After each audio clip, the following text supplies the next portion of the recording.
space since last 12 years, and I co-founded Transak, and we are one of the largest crypto payment gateway. If you use MetaMask, you would have used Transak to move money around and process more than 2 billion transaction volume with 15 million users.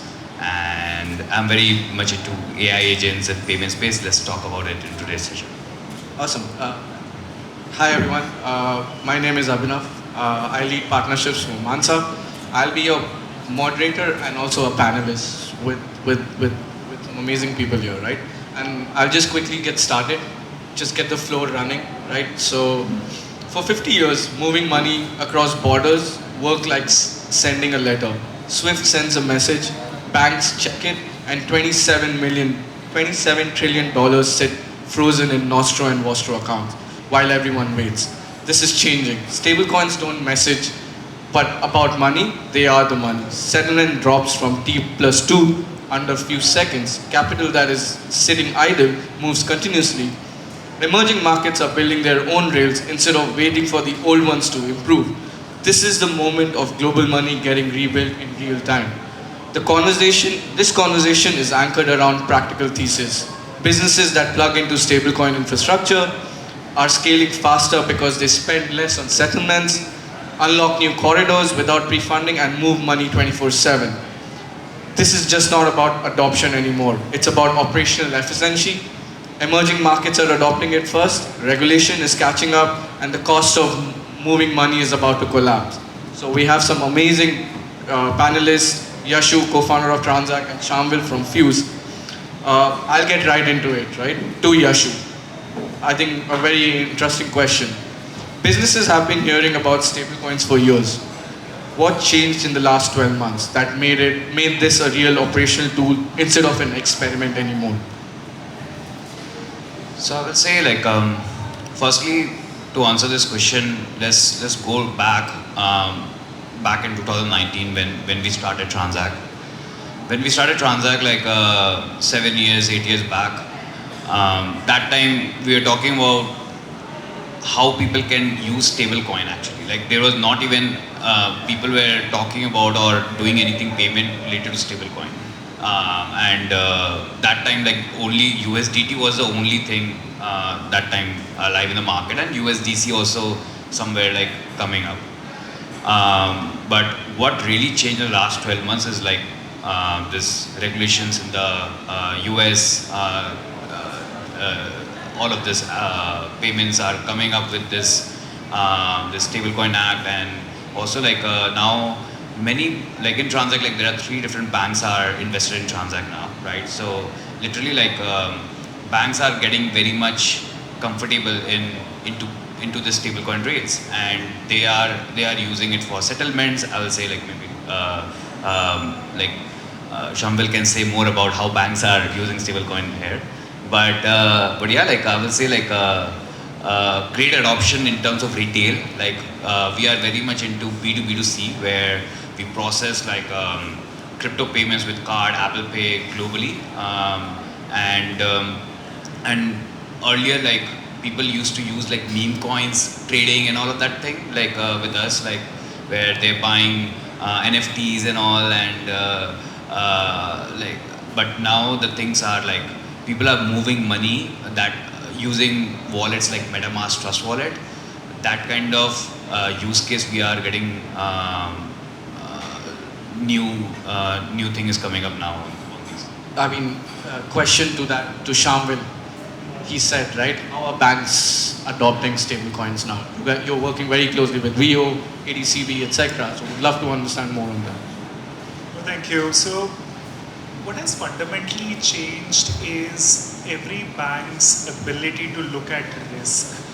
Because each time that you migrate the technology, the underlying risk framework has to adopt to that, which is exactly what we are seeing. Banks are now updating their risk rating policies, banks are updating their onboarding policies for the users and for businesses most importantly. I think of the banks that we work with in the country today, there's a very specific use case that we solve for them, which is ability for their customers to buy, hold and sell crypto. So should you go to VO and choose to buy Bitcoin, essentially it's being powered by Fuze, or same with ADCB. and Ruya in a Sharia compliant fashion.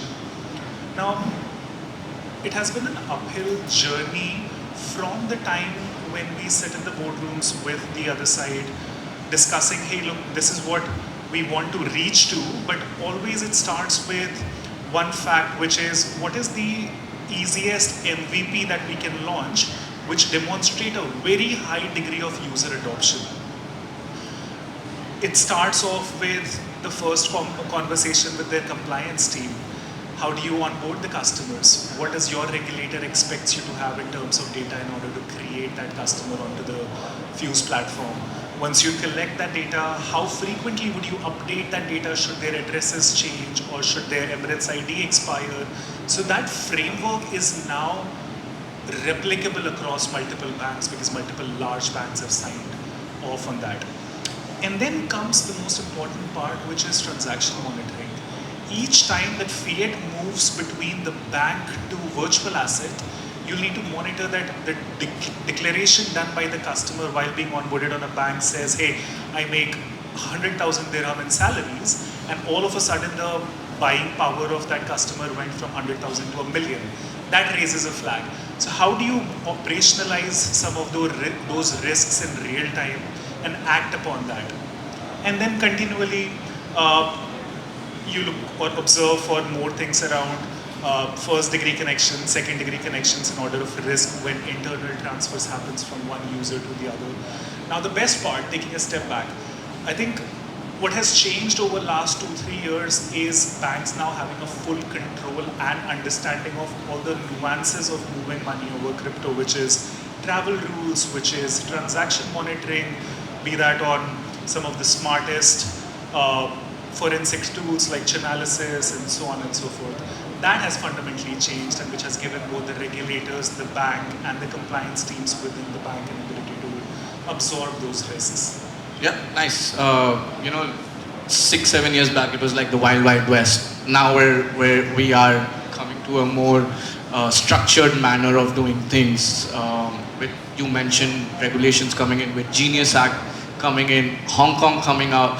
Actually, HSBC got its first license in Hong Kong to hold stable coins. So a bank holding stable coins is quite a big thing, right? I have another question to Yashu and to Shamvil, but we'll start with Yashu. We are seeing a lot of traditional payment companies and non-traditional companies shifting their infrastructure to stable coins. Does it really save time and money, cost to shift to stable coins? So, firstly, definitely, it saves the time. You're moving money from country A to country B. That really helps for end users to provide great user experience. So, let me give you an example, right? We are seeing some trend where all of this wallets, we work with wallets a lot, like whether it is MetaMask, Trust Wallet, Ledger, all of this crypto wallets, they change their strategy from being a crypto wallet. Now they are turning it to be more like they're making themselves like literally like a neobank, and they call it like stablecoin based neobank. So and they call it like earlier they were having buy or sell button, buy crypto or sell button, but now they have deposit and withdraw button, right? So the whole thought process is getting changed with that thing, and I'm also seeing like a trend coming in where people are creating neobank. They call it like neobank, but it's like bankless.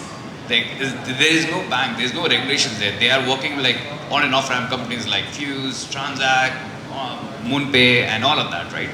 And they are piggy bank our licenses, and they're using stablecoin under the hood in a non-custodial way, and yeah, like this flow is really crazy, right? Like and some people are like creating more fancy on top of it, where they are using all of this account abstraction and moving away all of this gasless thing, gas fees and all of that thing, and providing all of that lending, borrowing thing on top of it. So this thing enable like a new generation banking application where people can build a lot of flows on top of it, right? Like move money from country A to country B, provide better banking facilities to them because yeah, like and on top of that, if you issue cards, like there is now stablecoin cards also coming up, right? So you literally you have the whole banking suite, right? You have like card issuance, you have borrowing, lending, you can send money to, you can do third-party payouts. I mean, I think like you can also add prediction market, you can add every single thing in that banking app, right? So yeah, that's where I see like Distribution going higher. yeah, and I think like it will be existing banks are adding crypto investment things, but I think they may move slow, but we can debate on that, right? But I think the new generation banks are the one, I will say like MetaMask of the world really gonna kill it. But they work with Claude, they're gonna work with like ChatGPT and add an embedded inside your LLM application. I think that's gonna kill the marketplace after a few years. Yeah. Shamvil, I'll take your points, but basically, an individual is essentially going to a bank normally a few years back, but that's not the case anymore, right? You're opening up a bank account now just on your app, and you're getting a US dollar bank account, or AED bank account without entering a bank app or an application anymore. It's that easy now, right? So good points, man. Shamvil, your thoughts. How's fees being saved, right? How are institutions saving fees with stable coins? Would love. The way to think about that is in three parts. When a business settles with business, a business settling with consumer, and a consumer settling with a consumer. Taking the first point, which is business settling with business. A lot of acquiring companies exist in the cyber and globally in general, right? And when they settle to their merchant today, it's hyper inefficient. It takes T+2 because the money comes in from the acquiring bank, which the scheme has settled into them, and from there goes to the merchant via the aggregator. Highly inefficient. How do you think about changing that to a new age format, which is the moment your acquirer receives the money, they on-ramp that, send it to the aggregator in the background, and then from the aggregator into the merchant's bank account, all of them instantly and extremely cheap. So this whole concept of interchange which existed, while that will continue to shrink, but the cost of movement of that money, which is T+2 settlement, I'll give you hypothetical examples on this, which is close to reality, but on an average, a cost of settlement per day sits at around 7 to 10 bips. So you're looking at anywhere between 15 to 20 bips lost in just those 2 days. That's highly inefficient. In those 20 bips, a fraction of that can be used to on-ramp fiat into stables and settle that stable instantly. That gives liquidity on the other side in real time. So that's on the B2B settlement, which is changing, which is migrating away from fiat into stables and removing the inefficiencies of SWIFT and transaction fee on SWIFT. Also the biggest part, which is dirham into dollar, while dirham is a stable currency. Had it been any other side of the world, you're also taking an FX exposure of the 2 days of settlements that you're sitting on. That's one part. Now comes businesses settling into consumers, right? Fiverr is a great example, which used to pay over Payoneer to global payouts done for their consumers to Pakistan and to Philippines and to India and most of the emerging market. And the set of individuals who have delivered the services are getting paid after 5-7 days. That's just hyper inefficient. How about Fiverr on-ramps that into stables, settle the stables into the wallet of these consumers, they off-ramp that locally and get the local payout done in near real time. Now that's the true power. You're unlocking liquidity on day zero. And that comes in with this whole wave of I need to control my money and not sit with someone who's just holding my money over 7 days, earning float on that. I need to be in control of that. And then comes the third part, which is consumer to consumer settlements. Yashu has built an amazing infrastructure for users to on and off ramp across most parts of the world. That's the true power given back to the consumer. If they want to move between Abhinav sending money to Shamvil, Shamvil sending it back to Abhinav, should not rely on local rails, no matter how fast that is. Back in India, it is UPI. In Pakistan, it's one link and so on. It needs to be real time. If I'm buying a coffee with him, I just need to settle to that instantly, and that is only possible if it is on stables. Because then comes the complexity on fiat rails with each geography. How would UPI send over money to one link without using SWIFT in the background? So you're bypassing all of that inefficiencies and building on top of it. Awesome. No, I think one of the important points that has, I think in payments, cross-border and remittance fees is going to be the most affected with stablecoins, right? You're going to be reducing, so much of the money is going to come out of the banks, and it's just going to be going into just movement of money. We at Mansa recently also started doing China payouts and virtual accounts, right? And there's a massive corridor between Africa and China, you understand, UAE and China as well, right? So with that, what we're doing is, what has happened is, it has given birth to a lot of these companies who are locally collecting local currencies, helping convert to stables, and then move, and this is where we come in and provide the payouts, right? So it's become much faster, much cheaper, and we give 30-minute settlement, so it's quite cool. But hey, I have the next question. So we're hearing a lot about virtual accounts, and this is, I think, suddenly in the last 6 months or so, everyone has virtual accounts, dollar account, dirham account, naira accounts, etc. Right? How do you, and this all comes under stablecoin sandwich. So you send dollar, it gets auto converted into stables, right? That's pretty much a virtual account, and that's how it works with other local currencies. How do you see virtual account evolving? How do you see that infrastructure being used by the retails, right? There are retail users in emerging markets who are unbanked. They don't have a bank account, right? How do you see this evolving for the others? Yashu, let's go.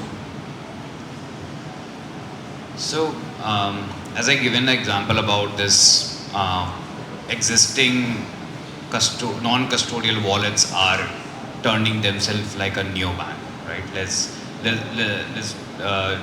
give that example. Like let's talk about that itself. So when they are adding this deposit button, so they are issuing a virtual bank account for every user, right? Which is a name bank account. If the user is from UAE, they are creating a name account in UAE or Europe, UK. Like as per the user country, they are creating a name account, and these wallets are if you use like MetaMask, Trust Wallet, you will find all of this thing there, right? And yeah, I think like with this, they are able to do all of this stablecoin sandwich flow, where you are user deposit AED, and automatically like in the wallet USDC get deposited, and same thing vice versa. Like if they send stablecoin to that wallet address which we create, they stream the money to the bank account. Now with this flow, we are also seeing some flow where they are creating beneficiary. Let's say I want to send to Abhinav, okay? So Abhinav's beneficiary account also gets a stable coin, which Abhinav is not aware about it. But a wallet is just sending USDTs to that unique wallet address which we created it, and the money is streaming to that IBAN. So that kind of thing. Now, if you put all of those things and seeing like where this future of money is going with agents and all of that thing, AI agents just need to send this money with like stablecoin to stablecoin. That's all they need to do. They don't need to interact with this Web2 API. So of a bank or any kind of on and off ramp players. So that's somewhere I see like how this stablecoin sandwich flow is happening in different regions. Yeah. Yeah. And Shamvil, question to you, right, on this itself. How do you, now previously in 4 or 5 years back, you had to have 3 different accounts. You needed an exchange account, you needed a wallet account, and you needed another custodian account so that you move money from there and then you on-ramp and off-ramp. But that has changed within that infrastructure. That has given birth to stablecoin sandwich, right? Where banks have opened up to companies like Gas, Red Dot Pay, etc. How do you see this? Do you see this becoming redundant in future, or do you see this growing more in emerging markets? Because dollar, euro is G3 is everywhere now, but do you see this growing in emerging markets or not? Flip side perspective on what does the user want and what does the regulator want to control. And this is a story in the middle. What users truly look out for is control of their funds, a hedge against their currencies in emerging markets, and the frictionlessness of receiving and sending money.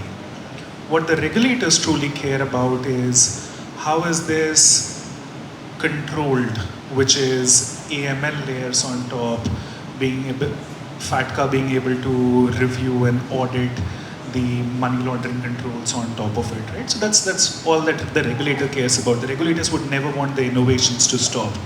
How do you create a bridge between the user's expectation in that case while abiding by the law? Different countries have taken very different approaches to virtual banking or virtual IBAN, so to say, or the underlying accounts, different regulations. It can be solved, or it is being solved for in two ways. One is for the individuals and one is for the businesses, and both have very different objectives at the end of the day and the volumes that they move. Now, within the retail and entities, you have two types of flows, which is first party in out, third party in and out. Where most companies, or the most regulators and the countries are, is in the first party in and out, right? Which is how easy can you make the off-ramping to be done and then withdrawn into the account. Where the world is now moving towards is the same set of controls over third-party funds and the visibilities on those, right? So we are seeing now different regulators taking different approaches in terms of putting in the guardrails, putting in KYC expectations.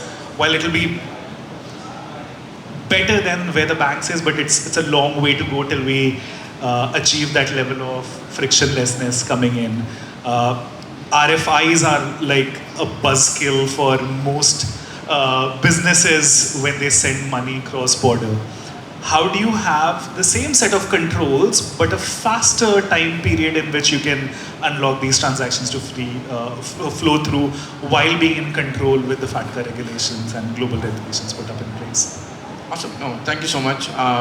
We'll be ending the panel with one last thought, one last thing, right? Companies that started building on stablecoin payments I think have a bigger advantage right now than companies who are in the payment space for the past 10, 15, 20 years and are still yet to adopt stablecoins. Do you think it's the same as well? I feel that stablecoin payments have a bigger advantage than payment companies who have to still adopt because they have to change their stack, tech stack, etc. But then I know AI is coming, so AI is here actually. So would love your thoughts on that. So, let's think more in a zoom out way. We have around 8 billion users, people in the world right now. We are predicting, the great people in the world, we are predicting that there will be more non-human than humans. There will be more agents than humans, right? So, there are a lot of existing day-to-day apps which you use in your mobile. Those apps are shifting to have you can use those apps directly from your LLM application, where you can directly use from Claude itself, right? So when we are talking about there will be no more non-humans, more agents will not understand Emirates NBD APIs to do deposit and withdrawal. They will not understand like Visa's post and get APIs to do card transaction. These payment rails are designed for humans. QR code is designed for humans, CVV card numbers are designed for humans, not for agents. And you're gonna say these payment instruction to agents. Agent understand smart contract. Agent actually, if you see a last 1 week, every day new hack is coming up in DeFi and crypto space. Like millions of money people are losing because like AI agents, Claude is Opus 4.7 is like able to understand smart contract than a great auditors, smart contract auditors, right?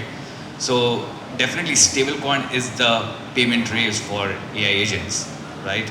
And if you are building a company, coming back to your question, if you're building a company for a decade, for next 10 years, you have to use stable coins as an engine. You can't build on top of like traditional banking payments, right? So that's my answer, yeah. So, taking a B2B approach to problems, which is what Fuze solves for, and ultimately it results into the consumer side getting the best experience. Current set of payment companies are definitely evolving and evolving very fast, faster than what we are seeing. So in the next 6 months, so today Yashu was telling me about Stripe's releases yesterday's releases, right? Like amazing set of new features coming in. There are set of companies built for very specific purposes. Your acquiring stack would be very different from aggregation stack, which is very different from an orchestration stack. And all of them will move in unison at some point, and we are seeing that happening. How are we seeing that happening, right? Taking UAE's example, UAE believes fundamentally that dirham, either in digital format or physical format in fiat, is the only currency for exchange of values and goods. That is changing with dirham-based stablecoin, and each country is taking their own approach on local stablecoin versus US-denominated stablecoin. And what these aggregators and acquirers right now are doing is giving an ability for their current set of merchants, which are in millions, tens of millions, an ability to accept crypto as a format of payment by abstracting the entire complications around cross-chain movement or bridging. So someone can send USDT on Solana versus on Tron, and they will manage that entire infrastructure. That's first part, which is acceptance of stables across. Comes the second part, which is merchants can now choose to withdraw in either fiat or in stables, which is again a very powerful part of the stack. Now this is stage one.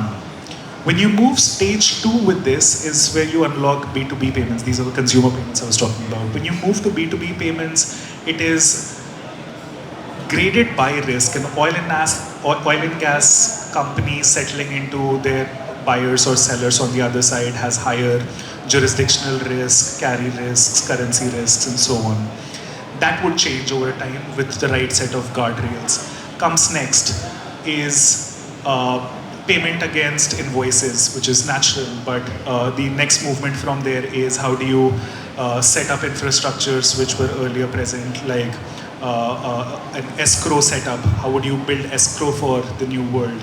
How would you build multi-party settlement where one merchant that is receiving the, take an example of Deliveroo, receiving payments from checkout.com and then paying out to their delivery partners. So orchestration of payments, that will change.